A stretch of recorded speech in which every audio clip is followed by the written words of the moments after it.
Thank you so much. I'm your brother, great. You see, the claim that Abuja is a state is a cancerous lie. Abuja is not a state. And the constitution is clear that one must score 25%. Experts' opinion said that is mandatory. Let us hear what the experts have to say about that provision. Thank you.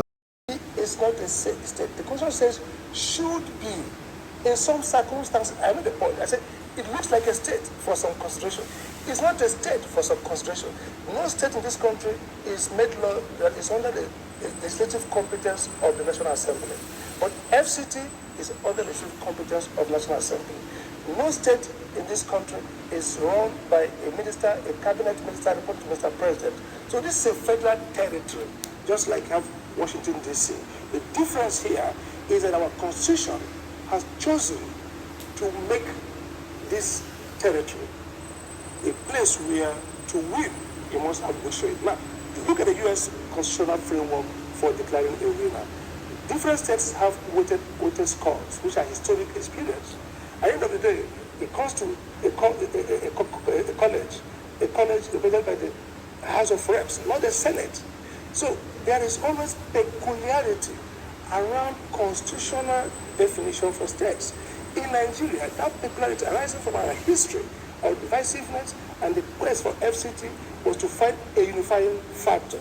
That culminated in the constitutional makers thinking, and the language of constitution must be presumed to be intended. There are no surplusage, there are no hanging phrases. Whatever they say, you must read it as what they intend. So in this case, they intended that you must at least have 25%, one-quarter of the votes cast at the election, each of at least 2/3 of all states in the federation and Abuja. So now, look at it. You must score 2/3 of what? All states in the federation. Yes, 2/3 of federal capital territory. There is no other grammatical way to make sense of this if you look at the principles of sentence construction and how sentences are joined together. And then I said constitutionally too, you must interpret the constitution according to the fact that it's simple, it's lexical phraseology, except somebody has any other legislative history where the legislators or those who have this constitution said this is what they mean. One of the problems of our constitutional interpretation is that we don't have a rich archive of what we call legislative history. For example, if this was a constitution made and the constitutional delegates had a big debate, recorded the history, somebody argued, should Abuja be given a Trump? They said, yes, it's not. Somebody said, no, and the final is okay, let's give Abuja a Trump. This will be a historical evidence to aid our interpretation. But of course, we don't have that. So what we have to presume, and almost irrefutable, is that whatever they said in lexical term is what they intended.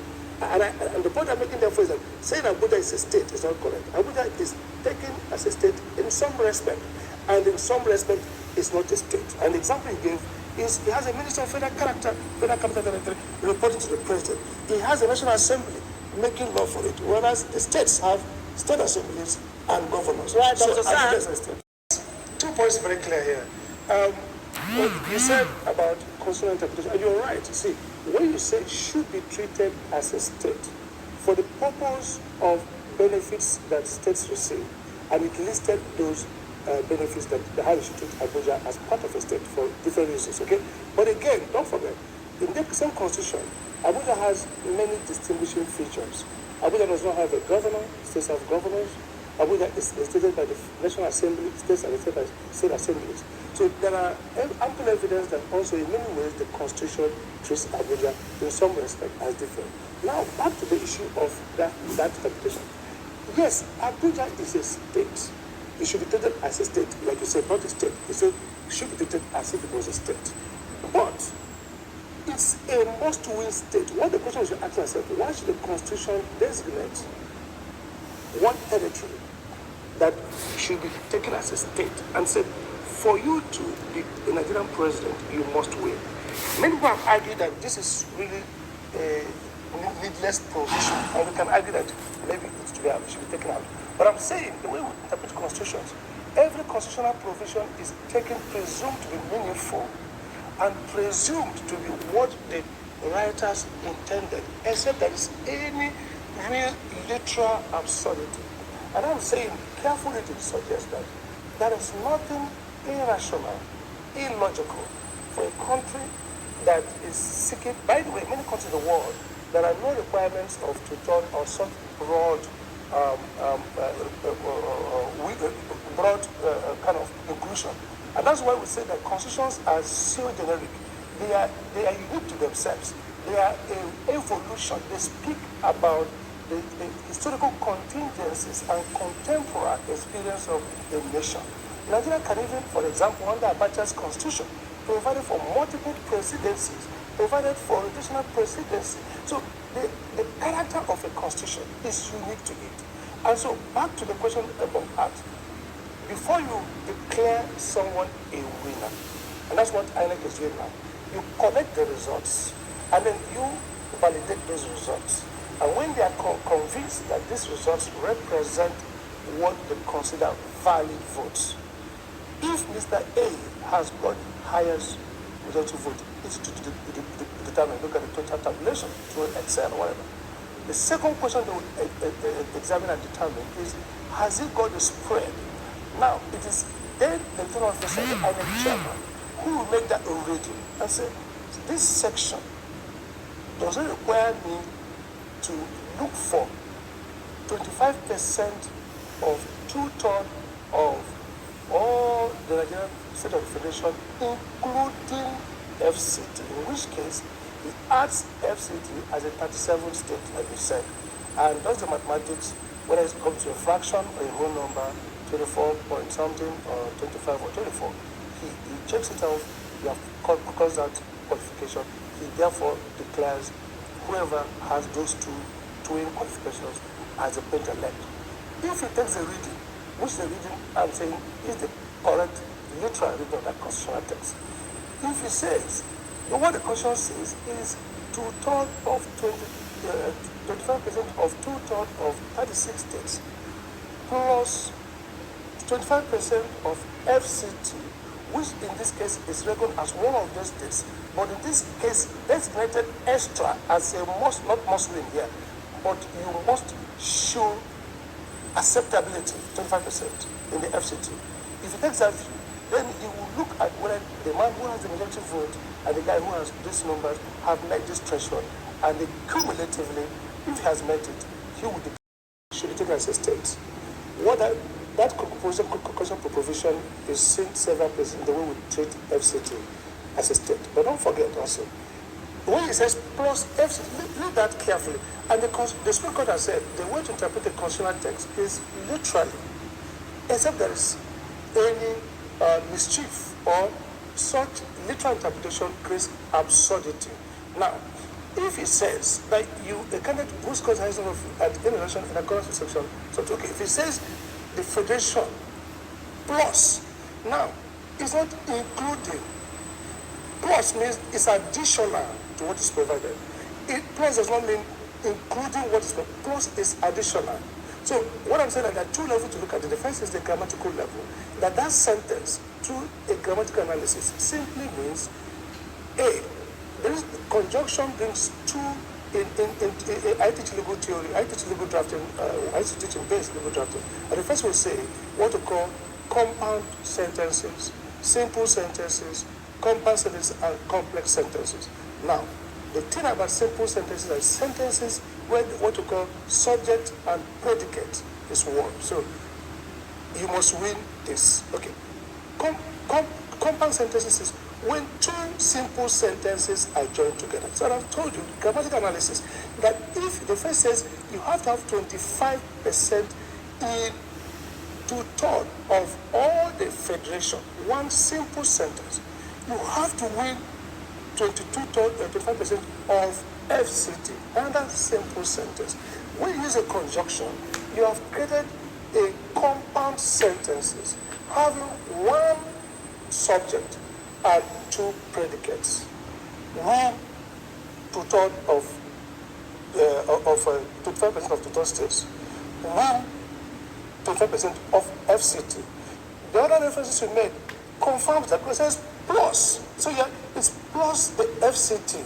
So the point here is, and of course the court may take different views on how they construct the provision. But I'm saying that from a literal reading of this section, and many of us can say maybe this is something we need to change in the future. And it never came up for determination, because if I remember very well, in the previous election, the person who won President Buhari got more than 25%, and nobody really raised. Now that maybe we might head to this issue, it's not vague at all. It's very clear at the level. The question says how the scenario very carefully. And let's say that I think the draft of the Constitution are very brilliant persons and wise. Whoever is going to be the Nigerian president should be someone who has broad mandate. This is more so in a plural society with plural religion, ethnicity, and social groups. And so wisely, you have to not just take the vote, but also it must be a majority that is broadly representative and symbolic of the various diversity of the country. So first, you have to have majority vote, so that's democracy.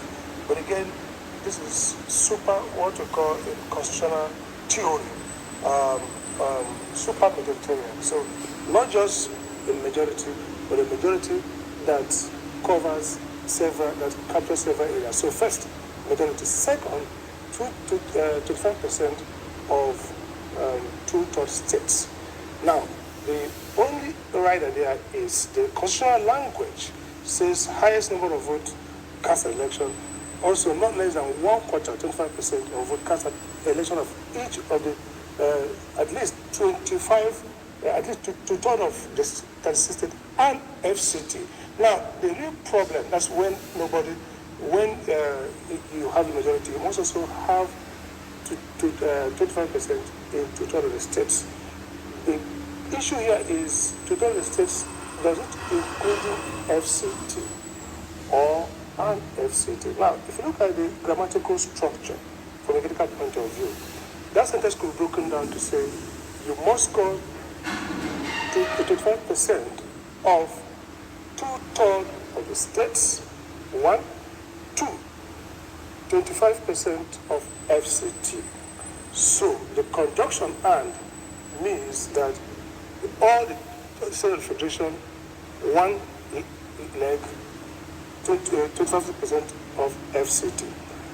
Again, from a legal point of view, one can argue that it suggests clearly that FCT is a must-win.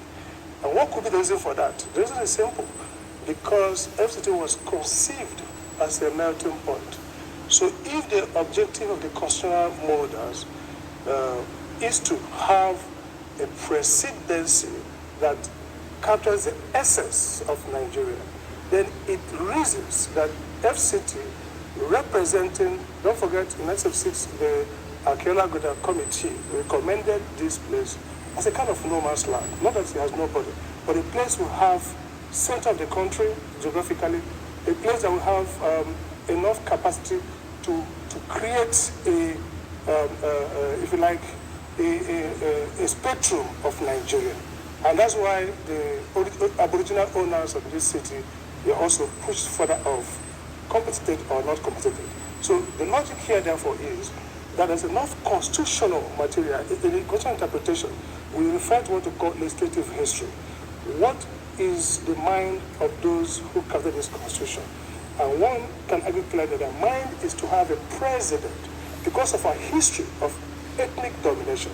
From 1958, the Willikers Commission, where the major ethnic groups seem to dominate. When we got to the Macpherson Constitution in 1954, we saw how regionalism created a divisive pressure in the country. So post-military, which the military was more like a unifying entity that tried to govern from a centralized perspective. So having created Abuja as the federal capital territory, it designates Abuja as a must-win, or at least good showing in Abuja to qualify. I will take that view, reading grammatically on. Now, if you look at the Constitution and other references, they say FCT, or they say including the FCT. So if you had said including the FCT, one will argue that the 25% of 2/3 states, meaning 36 plus 1, 2/3. So even if you don't get that one, or you have enough to qualify as 2/3, in this case, some will argue to 25 or thereabout at 4.6. We don't have decimal, maybe 25 states. So that will be clear, including. But saying you must get at least 25% in 2/3 of all the states of the Federation and Abuja grammatically simply means, one, you must have 25% of 2/3 of states of the Federation. Second sentence, you must have 25% of FCT. Copulate it together through a conjunction.